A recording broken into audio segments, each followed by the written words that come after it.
Olá, pessoal! Tudo bem com vocês? Meu nome é Ciara Barcelos e hoje nós iremos fazer uma pequena explanação sobre o capítulo de vibrações, sobre o capítulo de oscilações. Por que eu estou fazendo essa explanação, sendo que isso é um exercício que valerá nota para os senhores, né? Justamente porque tem notações que são um pouco mais difíceis de entender, justamente por causa da questão de visualização na prática. Então, o objetivo dessa apresentação é explicar para vocês o sentido físico de todas aquelas equações que estão na apostila que eu postei para vocês, tá bom? Então, assim, assusta um pouco devido à quantidade de equações, as notações diferenciadas, porém vocês vão entender que cada equação tem sua importância, tem sua explicação na parte prática. Então, toda vez que vocês estiverem com dúvida, busquem entender o que é aquilo na prática, que aí as coisas ficam um pouquinho mais simples, tá bom? Então, vamos lá. Vibrações. O que oscila, né, pessoal? Por que a gente tem que estudar vibrações, sendo que metade da turma faz mecânica e metade da turma faz civil? Então, erroneamente, pensamos que vibração, a parte de oscilação, é direcionada muito para a área de mecânica.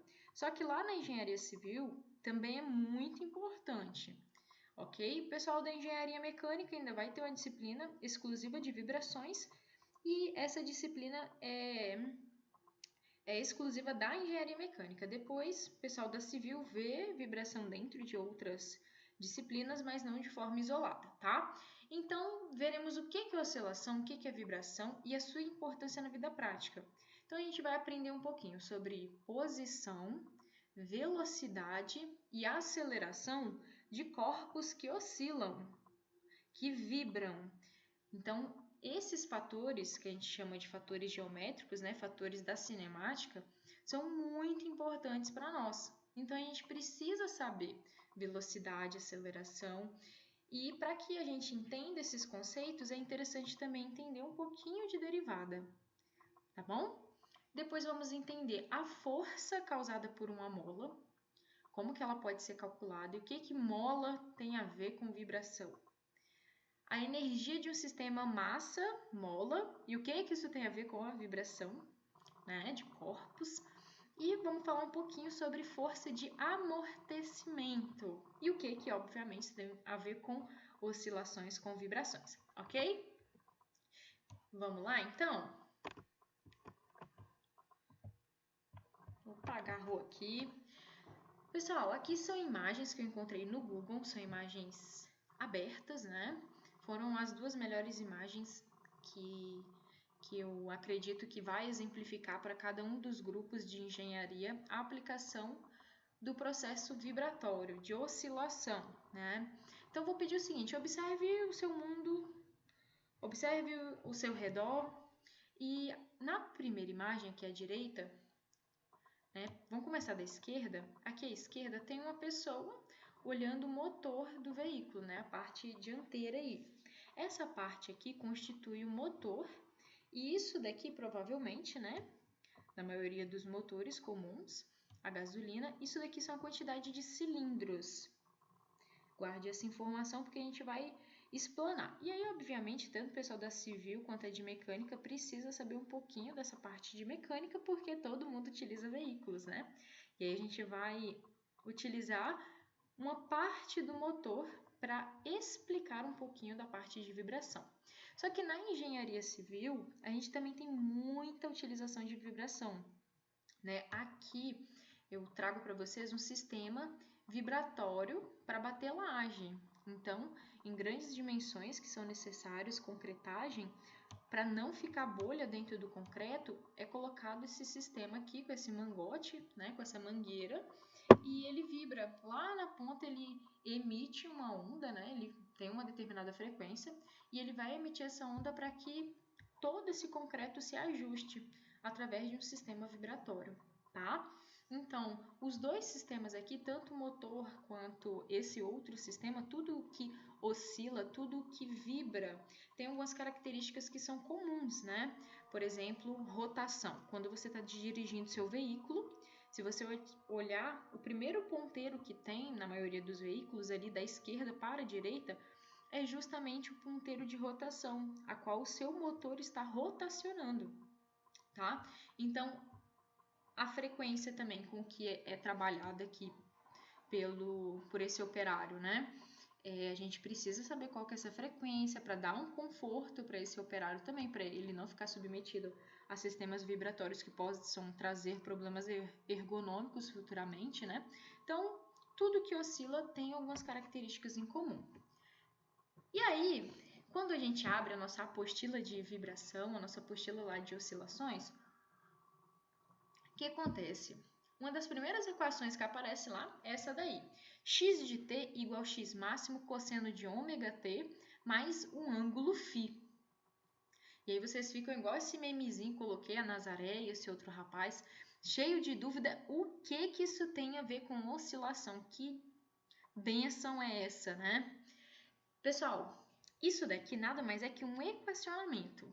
É uma função normal. Uma função que só faz descrever o nosso movimento. Essa equação aí, tudo que oscila, ela consegue descrever. Se é um material que oscila rapidamente, lentamente, esse processo de oscilação é descrito justamente por essa equação aqui, tá? Só para vocês ficarem cientes, eu vou falar o que é cada item. Tranquilo? X de t, pessoal, X de t é como se fosse o nosso y, né? Deixa eu pegar aqui minha canetinha. Isso daqui é o nosso y, como se fosse o y, né? Visto que ele está em x em função de t, ele pode ser chamado dessa letrinha y. Ele nada mais é que a medida, né? A posição de um determinado sistema que vibra, tá? Então, isso daqui é a resposta da posição que um sistema que vibra tem. Então, ele tem unidade de metros, né? A unidade de medida dele é metro, tá? Mesmo que é em função do tempo. X máximo é a posição máxima que esse corpo consegue atingir. Vocês concordam comigo que um sistema que oscila, ele vai ter uma altura máxima e uma altura mais baixa? Então, é justamente esse valorzinho aqui. Tranquilo? Com unidades de metro também. Ok. Esse valor vai ser multiplicado pelo cosseno. Cosseno a gente vai ver o porquê, né? Cosseno de um determinado ângulo. Isso tudo aqui é um ângulo, é tipo alfa. Tipo esse ângulozinho aqui, ó, vamos supor, tá? Mas o que é esse ômega? Ômega, pessoal, a gente chama de velocidade angular. Todos os corpos que giram, eles têm uma determinada velocidade angular, uma quantidade de rotação. Lembra o exemplo do carro que eu falei que o ponteiro lá da esquerda tem escrito rotações por minuto, RPM, giros? Então, é justamente isso daqui. É a nossa velocidade angular. A quantidade de rotações que você tem em um determinado tempo. Então, a unidade dele mais conhecida é RPM, é rotações por minuto. Porém, aqui para nós, para utilizarmos essa formulinha, essa unidade de velocidade angular tem que estar em rad por segundo. Rad, ai meu Deus, letra feia do caramba, né? Por segundo. Tranquilo? Lembrando que 2π rad é igual a uma rotação. Então, com esse fator, a gente consegue fazer a conversão de RPM para rad. Lembrando também que 1 minuto tem 60 segundos. Tranquilo? Esse rad por segundo tem unidade de... essa velocidade angular tem unidade de rad dividido por segundos. Tempo tem unidade de segundos. É o tempo. É justamente o tempo que ele está em um determinado espaço, né? Então, segundos com segundos, aqui fica rad, né? Segundos corta com segundos daqui, então aqui fica somente rad.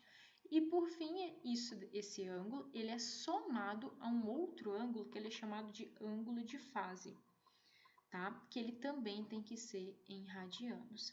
Aqui para nós, esse ângulo de fase ele vai ser igual a zero. A gente vai considerar que ele é nulo. Tranquilo? A gente vai entender mais o que ele é. Beleza? Mas utilizando somente essa equação, a gente vai considerá-lo zero. É como, por exemplo, a gente vai ver um pouquinho mais para frente na parte prática, na parte física, o que é esse ângulo de fase, tá bom?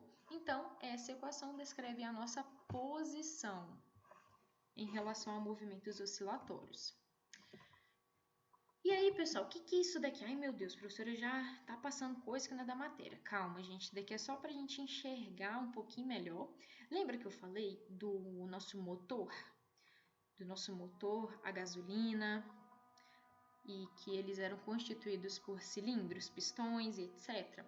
Isso daqui, pessoal, é um cilindro. Normalmente os veículos populares eles contêm 4 ou 3 cilindros. Isso daqui é somente um. Então aqui, só exemplificando, né, é chamado de motores a 4 tempos, justamente porque são os tempos que o motor tem para fazer o processo de combustão, mas isso não vem ao caso. O que eu quero que vocês enxerguem aqui comigo é o seguinte. Observem, isso daqui é chamado de girabrequim, tá? Isso daqui é o pistão. Observem que ele tem um movimento, o quê? De desce e sobe, não é? Ele desce e sobe. Ele tem uma altura máxima, uma altura mínima. Então, provavelmente, ele tem uma altura intermediária aqui, não é verdade?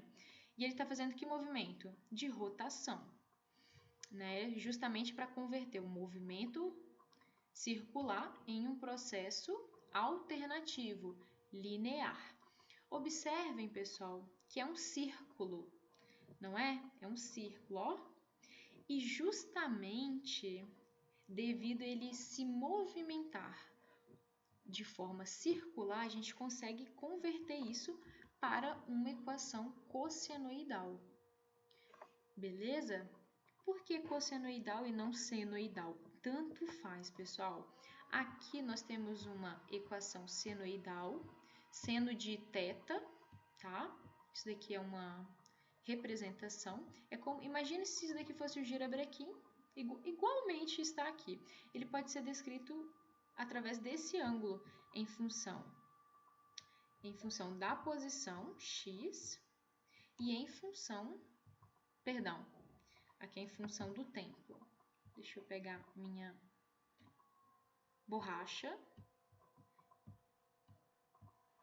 Agora eu vou pegar meu ponteiro de novo. Aqui no eixo x nós temos o tempo e no eixo y nós temos a posição. Aqui ele foi chamado de y de t, tá? Mas ele pode ser chamado de x de t. Vou colocar só um y aqui, tá bom?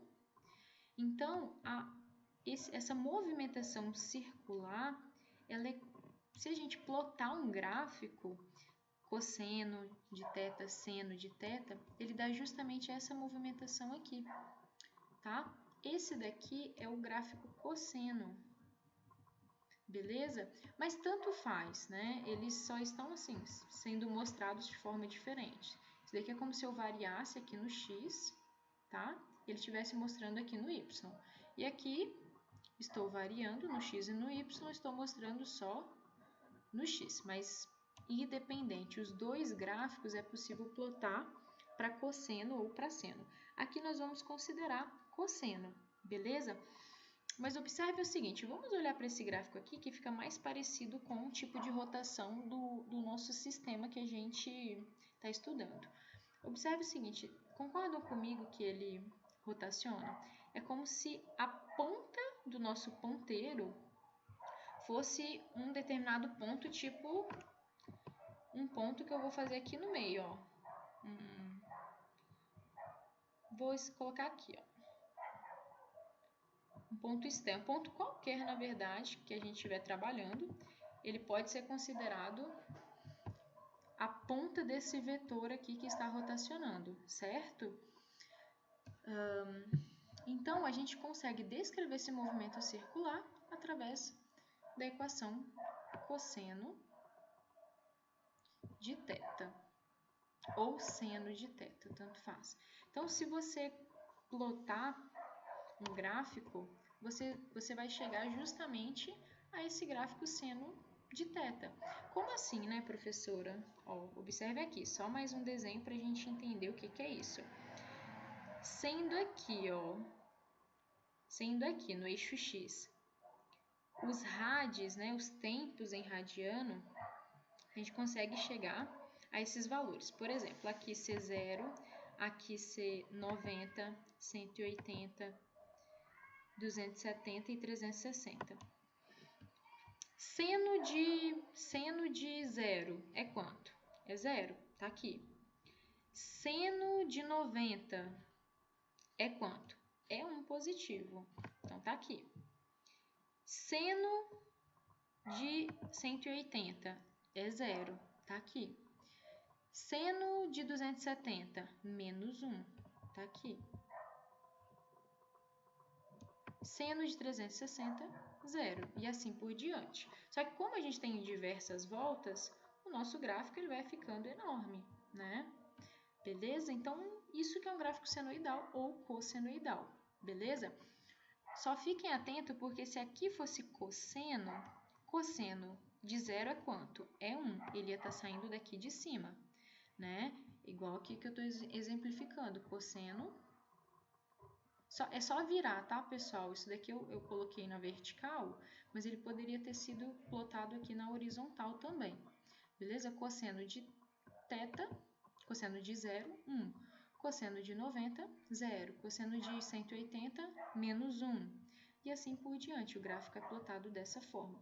Por isso que a gente consegue escrever um movimento que é oscilatório, tá?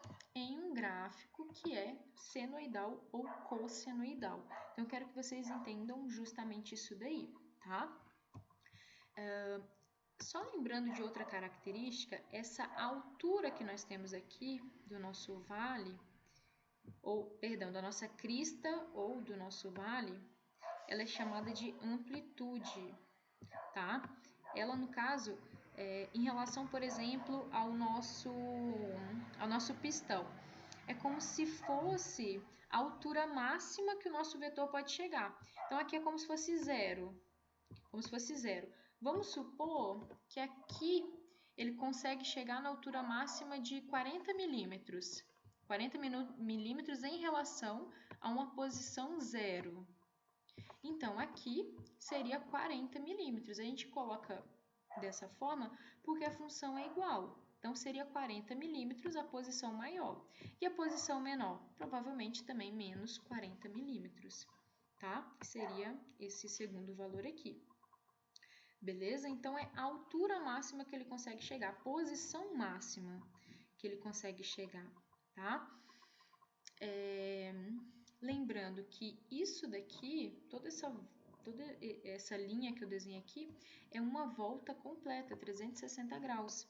A gente chama isso de um período completo, um ciclo completo, né? Perdão, um ciclo completo, tá bom? Mais adiante a gente vai estudar algumas relações físicas em relação a esses tipos de movimento. Tranquilo? Beleza? Então, isso daqui, essa amplitude máxima, é o nosso x máximo da nossa equação. X máximo. Ai, meu Deus. Finjam que isso daqui é um máximo, tá, gente? Deixa eu voltar na equação e riscar para vocês. A amplitude vai ser justamente isso daqui. A altura máxima que consegue chegar. Beleza? E aí, logicamente, isso daqui vai ser o cosseno para quê? Para deixar o sistema desenhado certinho. Tranquilo? Esse ômega t aqui, gente, ômega vezes t é um ângulo tipo alfa. Beleza? Ele vai ser o quê? Ele vai ser justamente, deixa eu pausar aqui, esse ângulo aqui, ó. O ângulo que ele faz com a horizontal. Tranquilo? Então, a rotação do meu sistema vezes o tempo também é marcado aqui no eixo X, vai me dar qual que é o ângulo que ele está em relação à horizontal. Isso não é legal? Então, esse ângulo aqui, alfa, ele é igual a ômega vezes t. Tranquilo? E, professor, o que é esse ângulo de fase aqui? O que é esse φ? Esse φ, gente, imagine o seguinte, depois eu apago, tá, gente? Imagine o seguinte, aqui é minha posição 0, é como se eu estivesse saindo daqui, né? Como se meu desenho começasse e eu começasse a oscilar de uma posição 0, de uma posição nula. Porém, alguns sistemas, eles começam a oscilar em outro ângulo, em outra altura, né? Eles começam a girar, a fazer um movimento oscilatório com defasagem. Então, por exemplo, ao invés de sair do 0, a gente pode estar saindo de um outro ângulo. Um ângulo, por exemplo, igual aqui, olha, cadê? Igual um ângulo aqui de 45, vamos supor, né? Ângulo de 45 graus. Então, isso daqui, aqui dá menos 1. Então, isso daqui dá π sobre 4. Exemplo, tá, pessoal? É o ângulo de defasagem.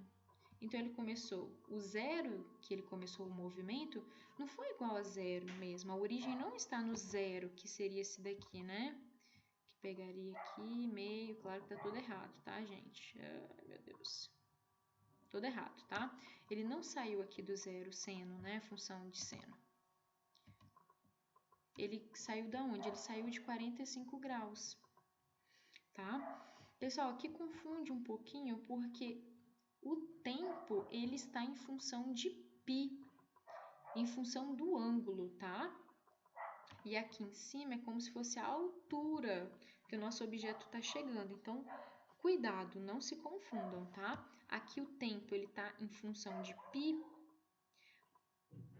só mesmo para a gente conseguir representar a onda, tá? Então, esse ângulo φ, ele nada mais é que o começo. Se ele não começou aqui em 0, mais 1, menos 1 ou 0, ele começou com a defasagem. E aí, eu somo ele aqui, tá? Isso daqui é muito utilizado para eletricidade, muito utilizado. O pessoal chama isso daqui de fasor. É a defasagem com que o ângulo começa, com que a onda elétrica começa. Mas aqui para nós, isso daqui é um pouco mais difícil, em relação mesmo à posição, em relação ao tempo que o nosso material, que o nosso sistema começou a oscilar. Tranquilo? Mas para efeitos de análise aqui para nós, a gente vai começar com um ângulo de defasagem igual a 0. Então, o nosso ângulo sempre vai partir de uma determinada origem. Beleza? Então, conseguiram entender essa relação de seno, que o tempo aqui no x está sendo plotado em relação aos radianos de um círculo, beleza? O seno, pessoal, é dessa forma, né? Seno de 0, 0. O cosseno, observe aqui em cima, ele sairia do mais 1, passaria pelo π sobre 2, teria máxima em π, 0 aqui e máximo aqui, tá? Então, aqui é só para a gente exemplificar mesmo. Tranquilo? Aqui, mesma coisa. Então, isso nada mais é que uma função de posição em relação a uma amplitude máxima, a altura máxima que o nosso sistema consegue chegar, vezes o cosseno de um determinado ângulo. Por que o cosseno? Para justamente respeitar uma onda senoidal, porque estamos trabalhando com ondas. Beleza? Agora, ó, essa carinha de dúvida aqui e essa daqui também já acabaram. Então, dando continuidade, eu queria que vocês entendessem a seguinte situação. Aqui, ó. Aqui eu só coloquei mais um sistema massa-mola, tá? Sistema massa-mola, que mesma coisa. Aqui, para nós, é um sistema de oscilação que roda, que gira. Mas, se a gente observar esse ponto aqui do pistão, por exemplo, ele vai funcionar tipo uma massa-mola. Ele vai chegar a um máximo e passar pela posição 0 e depois ir para um, entre aspas, mínimo. Um máximo negativo, diríamos assim, né? Então, sistemas lineares que oscilam também podem ser dimensionados através de uma equação senoidal ou cossenoidal. Ok? Aqui só mais um exemplo. Eu só quero que vocês observem uma coisa. O ângulo cosseno e o seno, eles têm uma defasagem de quantos graus entre si? Quantos graus em radianos que eles se defasam, né? Pessoal, para o seno ficar igual ao cosseno, ele precisa estar quantos graus a mais? 90, né? Eles têm ali, dentro do mesmo quadrante, uma defasagem de π sobre 2. Então, eles sempre vão estar ali, ó, enquanto um está no ponto 1, o outro vai estar no outro ponto, só que sempre a onda vai variar de mais 1, menos 1. Perfeito? Aqui, só mais um exemplo para nós. Imagine que isso daqui é como se fosse o sistema que está rotacionando, ou a mola em uma posição 0 e depois ela rotaciona, né? Não necessariamente aqui são graus, tá, pessoal? Não necessariamente.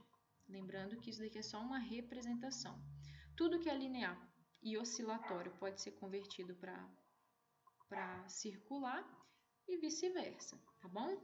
Então, aqui, só aquela questão do ômega vezes t. Lembra que eu chamei isso daqui de alfa? Cadê ele, né? Tá aqui. Tá aqui, justamente aqui, ó. Aqui eu plotei em relação a ângulos, mas é a mesma coisa, tá? Então, ó, o mesmo ângulo que o vetor. Aqui, vamos supor que aqui é uma posição x, o tempo aqui, entre aspas, né? Seria 30 graus, teria um determinado tempo, né? Mas imagine que essa posição aqui daria posição A. Vou chamar de posição A, não, posição Y, né?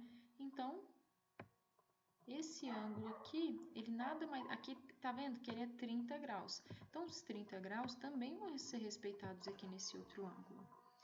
Beleza? Ó, aqui é outra forma de escrever. O que a gente colocou? X de t no nosso.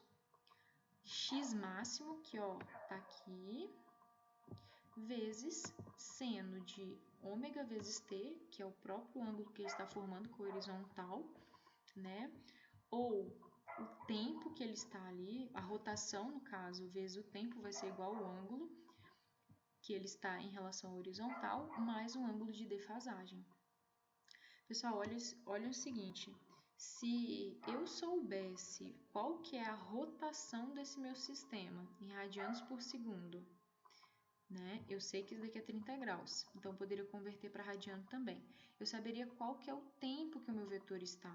Então, ômega t, pessoal, ômega t, ele nada mais é que um determinado ângulo alfa, a qual o nosso vetor de deslocamento, nosso vetor entre aspas fictício, né? E que ele forma com a horizontal, tá bom? E aqui só mais um sistema plotado para vocês virem. Então, ó, sai de 0, 180, 360. 0, π sobre 2, π, 3π sobre 2, 360, ok? Então, é a mesma coisa. E essa equação é a mesma que a gente está utilizando também. Aqui aquele sistema que nós utilizamos para representar. E aqui é só a questão mesmo para a gente entender o ângulo fasor, o ângulo φ, né? Ó, vermelho é a nossa onda cosseno e azul é a nossa onda seno. Tá? Observem que eles têm de defasagem, um começa no 0, outro começa no π. Não é verdade? Então, qual que é a defasagem? Se eu quero escrever essa onda aqui, né, em relação a seno, ela vai ter alguma defasagem? Não vai ter, porque o ângulo dela sai de 0 mesmo. Tranquilo? Então, se eu ver aqui o seno, qual que é o tempo? 0. Multiplica por A, então velocidade é quanto? É 0. Beleza? Então, quando tiver dúvida, é só fazer a substituição do tempo. Só que se eu quisesse escrever essa equação azul com cosseno, substituir esse seno aqui por um cosseno, quantos graus eles estão defasados?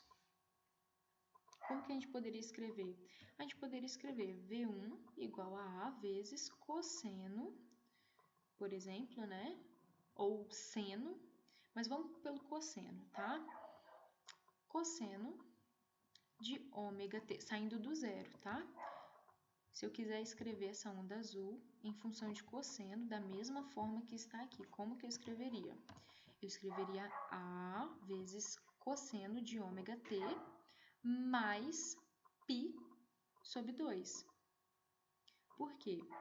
Qual que é, se o tempo é zero, ia ficar cosseno de π sobre 2. Qual que é o cosseno de π sobre 2? O que é π sobre 2? É 90. Cosseno de 90 é quanto? É 1. Perfeito? E aí, logicamente, a gente ia conseguir chegar no nosso valor, que é o V1 igual a zero. Beleza?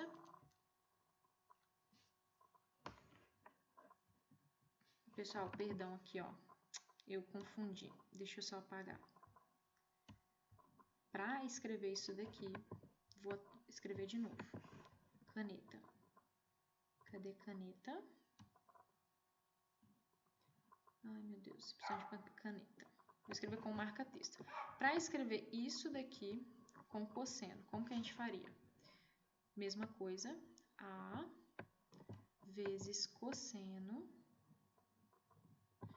Quero sair daqui do zero. Qual cosseno de ângulo é igual a zero? Cosseno de 90, né? Então, seria cosseno de ômega t mais π sobre 2. Eu coloquei que era 1, não teria como, né? π sobre 2. Qual que é o cosseno de... Aqui é quando o meu y é igual a zero, então isso daqui vai ser igual a zero. Então, cosseno de π sobre 2, que é 90, é igual a zero. Então, eu reescreveria isso com um ângulo de defasagem igual a π sobre 2. Então, para isso que serve o ângulo de defasagem, para a gente reescrever algumas funções, tá bom? Vamos dar prosseguimento aqui. Essa outra curva é a de cosseno de fato, né? Se eu quisesse reescrevê-la com seno, se eu quisesse, ao invés de colocar aqui cosseno, o que eu precisaria fazer? Eu precisaria adicionar um ângulo de π sobre 2 também, para aqui ser seno. Então, seno e cosseno estão defasados 90 graus entre si. Beleza? Só que aqui a gente sempre vai trabalhar com cosseno, tá? Com o nosso ângulo φ igual a zero. Para quê? Para a gente não confundir. Depois, quando vocês forem estudar eletricidade, vibração, de fato, vocês vão trabalhar com esse ângulozinho de fase. Mas aqui para nós isso não é importante, por enquanto, tá bom? E aí, pessoal, nós temos algumas características de onda, né? O que é isso daqui? Nós já vimos que isso daqui é a rotação, é a velocidade angular do nosso material, né? Do nosso sistema. Então, ele está em RPM ou, na nossa unidade aqui, que a gente precisa utilizar, em rádio por segundo. Beleza? Isso daqui é o nosso período. O que é o período, pessoal? Período é o tempo que a gente demora para dar uma volta. Por exemplo, aqui eu demorei, vamos supor, vamos voltar lá para o sistema do girabrequim. Para sair daqui, para sair desse ponto e chegar aqui de novo, eu demorei 0,05 segundos. Então, isso que é o período. Eu demorei 0,05 para completar uma volta. É justamente isso daqui, ó. Deixa eu só pegar a borracha e apagar para mostrar para vocês melhor. Período é o tempo para completar uma volta. Então, se a gente pega, isso daqui é o início de uma volta. Π vai 2π. Isso daqui, ó, isso menos isso daqui vai nos dar o tempo que ele demorou para percorrer uma volta. Não é verdade? Ó, aqui é tempo, não é? Aqui é tempo. Aqui, por exemplo, vamos supor que é 3 segundos mesmo. E para dar essa volta, aqui ele chegou a 11. Então, o período, o tempo de ciclo dele, o tempo que ele demorou para dar uma volta, é 11 menos 3. Seriam aí 7 segundos. 6 segundos, né, no caso. Meu Deus, 8 segundos. Tranquilo? Então, ó, novamente, vamos olhar esse vetor, ó, tá vendo? Que ele sai daqui, chega nessa posição novamente e ele dá uma volta completa. Então, isso que é período. E a medida no nosso SI é segundos. Então, ó, ômega é igual a 2π dividido pelo período.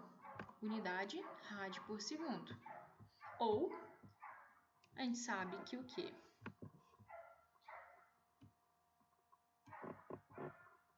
A gente sabe que 1 dividido por T é igual a F, né?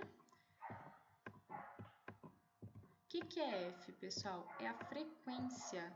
Frequência é quantos ciclos por segundo a gente consegue ter, né? A unidade de 1/segundos é a unidade de hertz, né?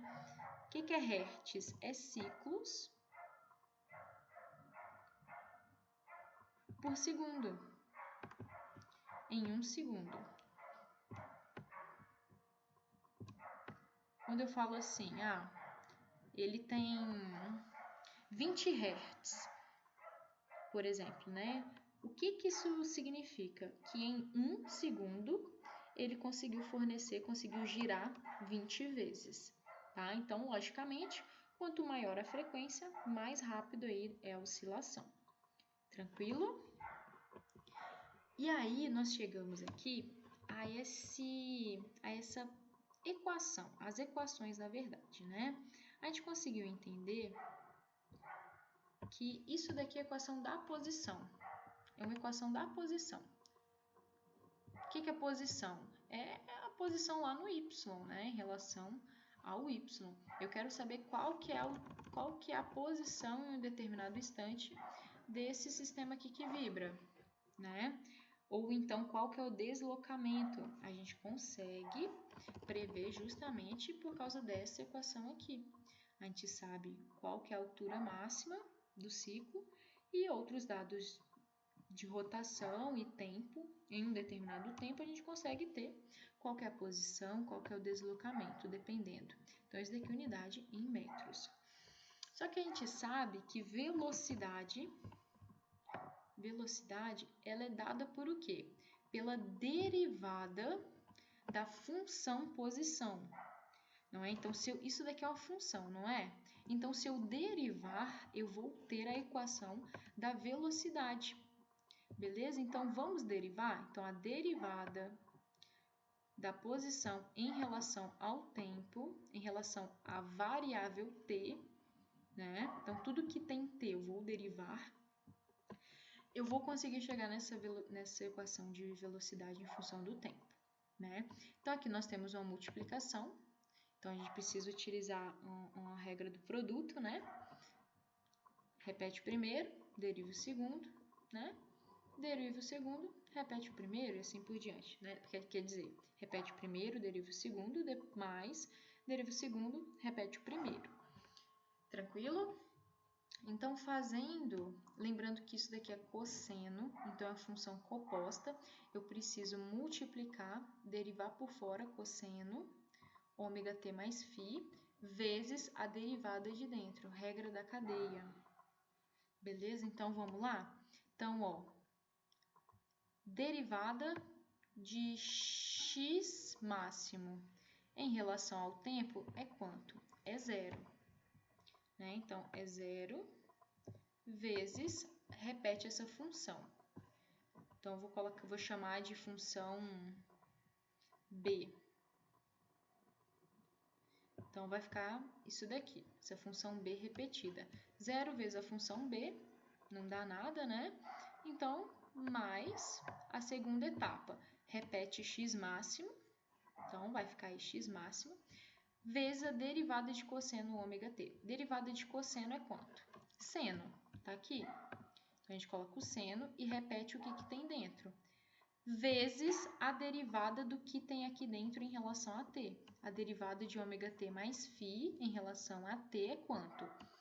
Φ é 0, ômega t dt é o próprio ômega. Por quê? Porque o t vai ficar 1 menos 1, que é 0, né? T elevado a 0 é igual a 1.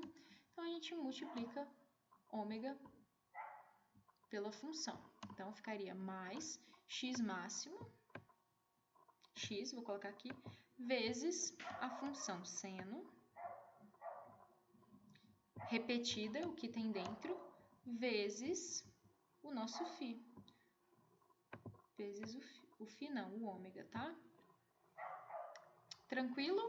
Então, é regra da cadeia e regra do produto. Regra do produto é o quê? A derivada de multiplicação repete o primeiro, deriva o segundo, mais repete o segundo, deriva o primeiro. Derivada de x máximo em relação a t é 0, porque eu não tenho um t aqui. Então, a derivada dele vai ser 0 e vai ficar, então, só um sistema. Porém, aqui eu tenho a função composta, cosseno, derivo por fora primeiro, derivada de cosseno é seno, ômega t mais φ, depois derivo por dentro, multiplico pela derivada do que tem dentro. Qual que é a derivada do que tem dentro? É o próprio ômega. Então, aqui está o ômega e aqui está o x, tá? Só que a gente sabe também, na mesma linha de raciocínio, que a derivada da velocidade em relação ao tempo é igual à aceleração. A gente deriva a função velocidade em relação à variável t, a gente vai ter aceleração, tá? E aí, aqui nós temos outra função, a gente vai ter que fazer o mesmo esquema, né? É uma derivada do produto. Então, vamos chamar isso daqui de primeira, isso daqui de segundo. Regra do produto, qual que é? Deriva o primeiro, repete o segundo, mais deriva o segundo, repete o primeiro. Como o primeiro a derivada é 0, eu só vou ficar com a segunda etapa. Então, repito isso daqui, menos ômega x máximo, e vou derivar o seno ômega t mais φ. Derivada de seno, ômega t mais φ, derivo por fora, derivo por dentro. Por fora, derivada de seno, cosseno, ok? Derivada de seno, cosseno. Até aí, tudo bem, né? Aqui, pessoal, tem um errinho, olha. Derivada de cosseno é seno positivo, tá? Isso daqui tá errado, não é um mais. Não, aqui, na verdade, não tem esse sinal de negativo, ok? Vou acertar depois na apostila. Derivada de seno é menos cosseno, então por isso que aqui ficou menos. E aí repete o que tem dentro. Repeti o que tem dentro e multipliquei pela derivada do que está aqui dentro. Derivada de ômega t mais φ é o próprio ômega. Só que como aqui já tinha mais um ômega, né? Quando eu for multiplicar pelo ômega aqui, vai ficar ômega vezes ômega, ômega ao quadrado. Tranquilo? Então, aqui nós temos as equações cinemáticas para o processo de oscilação, que é posição, velocidade e aceleração. Com isso daqui, pessoal, a gente consegue estimar frequência, a gente consegue estimar período, a gente consegue estimar a aceleração, a velocidade e muitos outros dados, tá? Então, só quero... Isso daqui eu falei para vocês que era a amplitude máxima que o nosso, por exemplo, nosso pistão, nosso cilindro lá poderia alcançar assim e na direção x, na direção y, né? É a nossa amplitude máxima. Se isso daqui é a nossa amplitude máxima, isso daqui, pessoal, também é a nossa amplitude máxima, só que é a nossa velocidade, tá? Então, a rotação vezes a amplitude máxima vai dar a velocidade máxima. De maneira análoga, a frequência ao quadrado vezes a posição, vezes a amplitude máxima, né?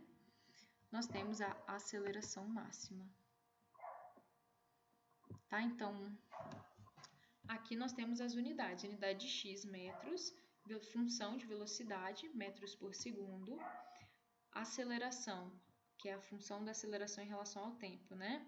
É metros por segundo ao quadrado. O ângulo φ, a unidade é o rad, e a rotação rad por segundo. E o tempo, obviamente, é em segundos. Tranquilo? Então, como que a gente foi saindo e chegando? Por derivada. Regra do produto, repete primeiro, multiplica pelo segundo, e depois regra da cadeia. Deriva por fora, repete o que está dentro, e multiplica pelo que está dentro. Tranquilo? Então, é essa partezinha só que a gente precisa entender um pouquinho melhor. E todas essas variáveis têm um significado físico, ok? Só que eu queria que vocês entendessem o seguinte, nós estamos falando de um sistema de um motor, um cilindro, um pistão também, que ele oscila a um valor máximo, um valor mínimo. Só que há sistemas, pessoal, que não tem vibração, que a gente não consegue mencionar a vibração. Porém, entendam o seguinte, todo sistema, ele possui, todo material, na verdade, né? Ele possui entre os átomos uma ligação interatômica, não é verdade? Através dessa ligação, a gente tem uma vibração interna de cada material, né? E aí, devido a essas características atômicas de ligação, cada material tem uma coisa que a gente chama de constante elástica. Lá no ensino médio, a gente viu que essa constante elástica aqui, ela é só de mola, né? Ela é só para mola. Só que aqui para engenharia, tanto para mecânica quanto para civil, a mola nada mais é que um sistema que representa parte do nosso corpo.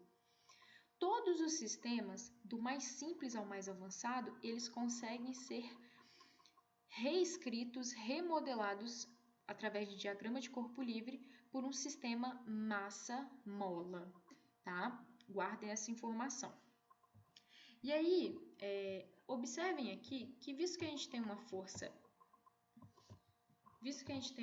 externa, a gente tem uma força, né? A gente tem uma força que age sobre essa bolinha aqui, sobre a mola, né? Uma força externa, se eu tenho movimento, eu tenho velocidade, eu tenho aceleração. Concordam? Então, está aqui, segundo a lei de Newton, força é igual massa vezes aceleração. Só que a gente viu que a aceleração máxima, né? Ela pode ser dada através de menos ômega quadrado x máximo, não é? Então, vamos substituir a aceleração por isso daí. Se a gente substituir, pessoal, essas duas variáveis aqui, na verdade, massa e a rotação do nosso sistema, a multiplicação delas é chamada de rigidez da mola, ou constante elástica da mola. Novamente, isso daqui até o ensino médio, e até para alguns fins didáticos, era simplesmente uma característica de uma mola de verdade, né? Só que todo sistema que absorve vibração pode ser modelado como uma mola. E cada corpo tem o seu K, tem sua constante elástica, tem sua rigidez, que a gente chama, tá bom? Então, por exemplo, uma viga de aço, qual que é o K dela? A gente consegue saber. A gente consegue calcular ou achar tabelado. Uma viga de concreto, mesma coisa. O capô de um carro, mesma coisa. Então, o amortecedor mola não é só aquele conjunto do amortecedor, não é só aquele sistema seco, né? Por que nós estudaríamos mola? Porque todo sistema que absorve impacto, que tem uma dissipação de energia, por mais simples que seja, conseguimos dimensionar por um sistema massa-mola. A gente vai ver isso um pouquinho adiante, tá? Isso na apostila talvez não fique tão claro assim. Então, massa vezes a frequência ao quadrado é chamado de constante de mola. Por isso que essa formulinha aqui é tão difundida, tá? Ela é chamada de lei de Hooke. F igual a Kx, tá bom? K, constante da mola, X, o quanto essa mola está deformada, seja tracionada ou comprimida. Beleza? E aí, só para a gente deduzir mais uma formulinha, a gente sabe que T, que período é o quê? 2π dividido pela frequência, né? Dividido aí pela rotação do material. A gente chama muito de frequência isso daqui, tá? Mas vamos chamar de velocidade angular ou rotação. Então, o que é ômega, né? O que é essa frequência? Essa frequência aqui é K dividido por M tirada a raiz quadrada. Então, eu posso substituir ela aqui, por isso daqui, não posso? Então, aqui a gente fez uma substituição.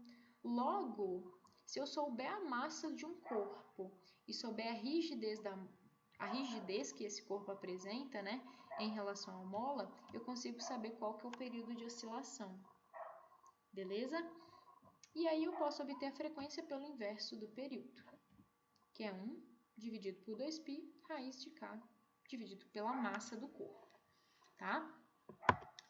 Aqui, ó, deixa eu só mostrar para vocês entenderem um pouquinho melhor. Por exemplo, esse prédio, né, bem famoso lá nos Estados Unidos, se eu não me engano, ele pode ser modelado através do sistema massa-mola. Professora, mas cadê a mola, né? Aqui poderia ser uma mola mesmo, só que ele foi representado como um bastão. E aqui, ó, tá a constante de rigidez dele. Vai ser 3 vezes. Esse é uma constante, o I também, dividido pelo comprimento ao cubo. Então, isso daqui vai ser dado um valor newtons metros, tá? Mas aqui para nós, o que a gente faz? A gente normalmente não calcula esse K. Normalmente a gente fornece no exercício. Mas saibam que esse K constante de mola... Cadê a mola aqui? Vocês estão vendo alguma mola? Aqui? Não existe, né? É só uma representação. Para isso que foi inventado a lei de Hooke. Justamente para modelar sistemas. Tá? Mas para quê, né? A gente vai ver no slide anterior, porque a gente precisa estimar a energia, tá? Aqui só um exemplo na parte da mecânica, é um martelo de forjar, né? Fazer faca, fazer materiais cortantes, ou então forjar partes de peças mesmo, girabrequins, pistões, entre outros. Então, aqui tem um martelo, aqui tem a bigorna, que é como se fosse a matriz mesmo, né? E aqui tem um coxinho elástico, que nada mais é que um borrachão, e um bloco de concreto aqui embaixo, para dar mais firmeza. Isso daqui, gente, pode ser remodelado como um sistema massa-mola, né? Amortecimento a gente vai ver no próximo slide. Mas tá aqui, sistema massa-mola. Quem gera força? Quem gera força? O martelo. Então, esse martelo vai gerar uma força na massa, né? Nós queremos que essa vibração aqui seja dissipada principalmente onde? No bloco da base ou no solo. E quem apresenta essa rigidez? O próprio solo, né? Ele vai ter uma rigidez interna. O coxinho elástico vai ter uma rigidez interna. Aqui eu coloquei o solo, mas poderia ser o coxinho, poderia ser o bloco da base, poderia ser o solo. Aqui, ou então essa mola aqui represente os três. Coxim, a base e o solo. Eu coloquei o solo só para a gente ter uma ideia, né? Imagine você pulando, mas pula aí na sua casa, né? Dá um pulo alto. O seu chão não vai vibrar? É justamente essa oscilação que a gente estuda aqui, ok? E essa oscilação, né? Ela depende da rigidez de onde está acontecendo. No caso aqui, exemplifiquei o solo. Você pulando aí na sua casa, o solo também. Tá? Então, essa rigidez é importante para a gente falar de energia, né?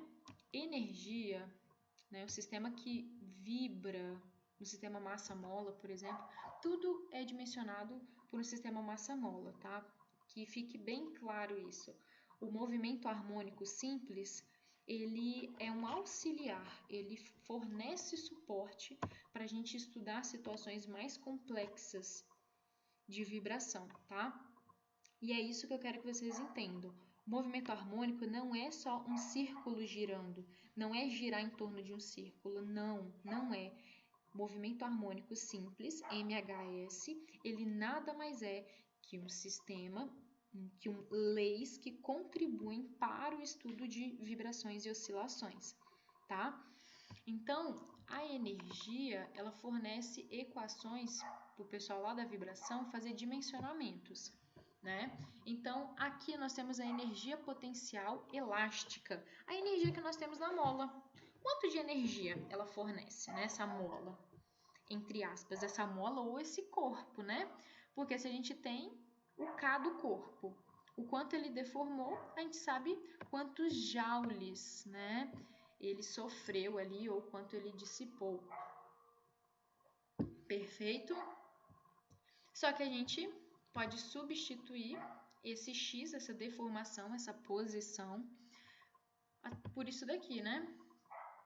Então, aqui é o quadrado, então todos esses itens vão ficar ao quadrado também.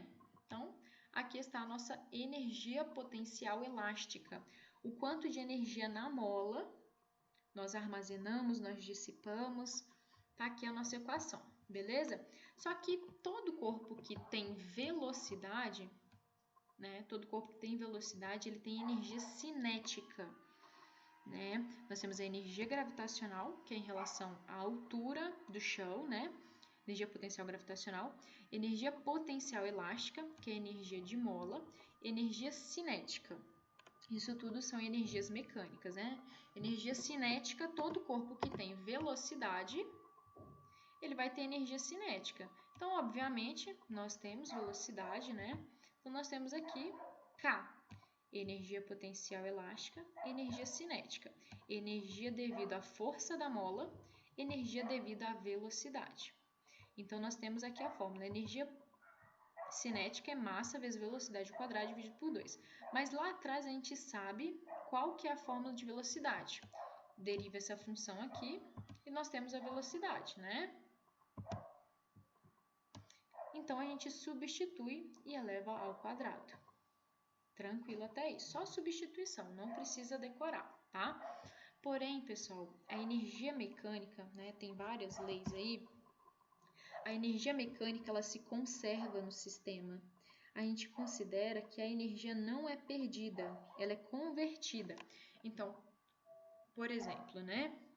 Aqui, quando o meu sistema ele para, ó, quando essa bolinha aqui ela está na posição mais baixa ou mais alta, né?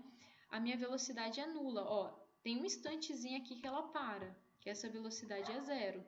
Só que a minha energia potencial elástica é o quê? Máxima. Então, a gente fica oscilando entre energia potencial elástica e entre energia cinética. Ora, a energia cinética é máxima, ora a energia potencial é máxima. Quando a cinética é mínima, essa daqui é máxima. E quando essa daqui é máxima, essa daqui é o quê? Mínima. Perfeito? Então, a gente, visto, né, que a energia ela se conserva em um sistema, isso é uma lei, né? A gente pode somar a energia potencial elástica com a energia cinética. Então, fazendo o somatório, a gente chega em outra equação. Substituindo tudo que é massa vezes frequência ao quadrado por K, né? Ou o contrário, né? Tudo que é K por massa vezes ômega ao quadrado, a gente chega nessa relação aqui, ó. Meio de kx ao quadrado, cosseno ao quadrado, ômega mais φ ao quadrado. Ok, esquece isso daí, né? Mas vamos olhar só para essa partezinha aqui, ó. Vamos olhar só para essa partezinha aqui, tá?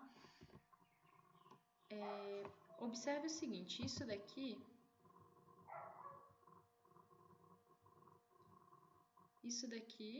mais isso daqui, né? O que eles têm de diferente? O ângulo.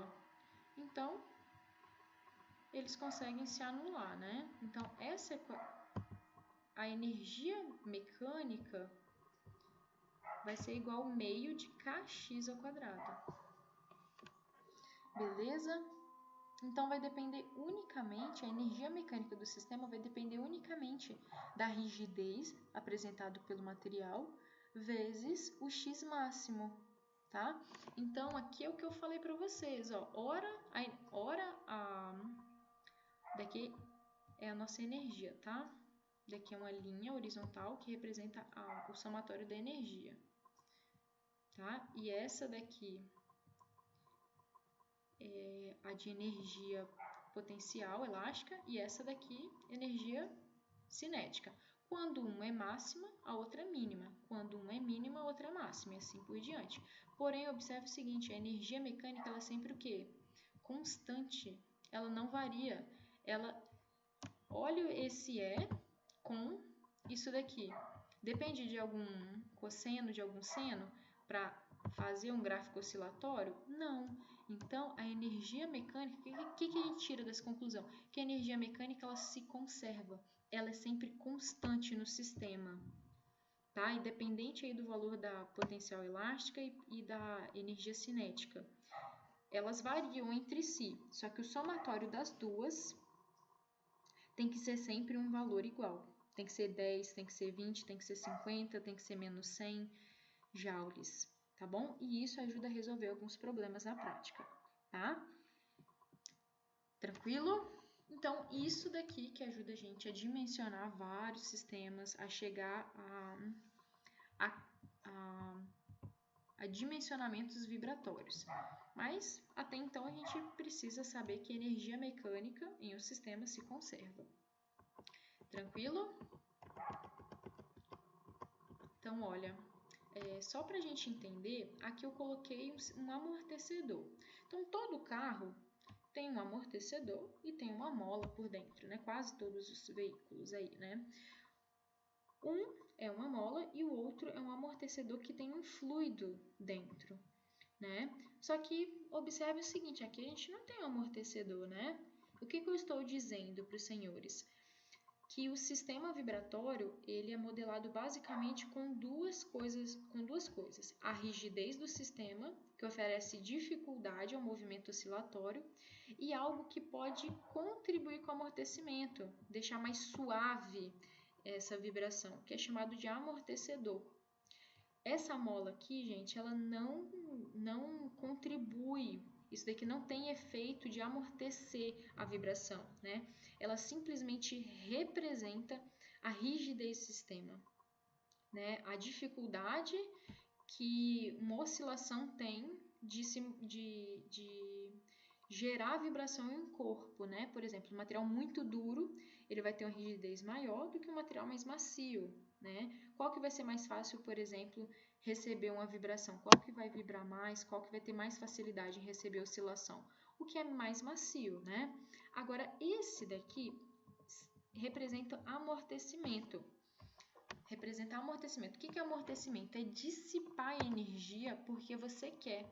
Eu quero dissipar energia. Eu quero ficar suave. Por que um veículo tem amortecedor? Justamente para dissipar energia. Então, o impacto, ao invés de ser muito forte, né, o impacto vai ser mais suave, né? Ele não vai ficar... Você não vai ter um impacto duro e resistente. Não, ele vai absorver aquele impacto. Então, é essa a ideia de, dentro de uma modelagem, nós também termos uma parte de oscilação. O que seria esse amortecimento?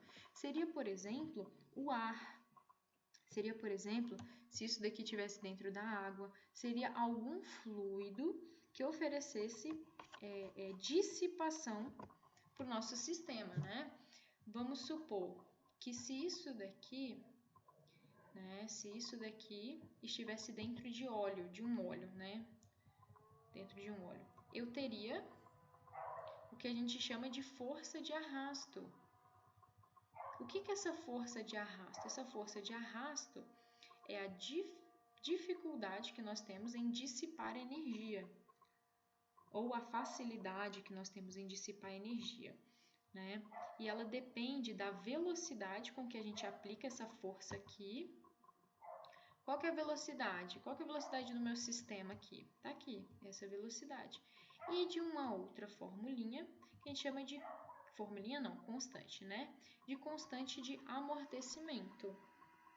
Beleza? Então, basicamente, a força de arrasto, que é uma força de amortecimento, ela é dada por essa fórmula. Professora, mas e o amortecedor? Amortecedor, a gente consegue calcular a força que ele consegue dissipar justamente por essa formulinha aqui também, tá? Então, esse N aqui nada mais é que uma constante para cada fluido.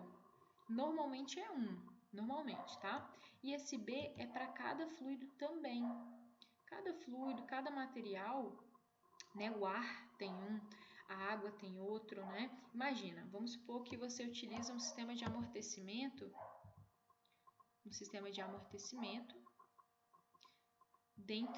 dentro aqui no ar, né? E você quer levar esse sistema para debaixo d'água, ou para um lugar muito frio, ou para um lugar muito quente.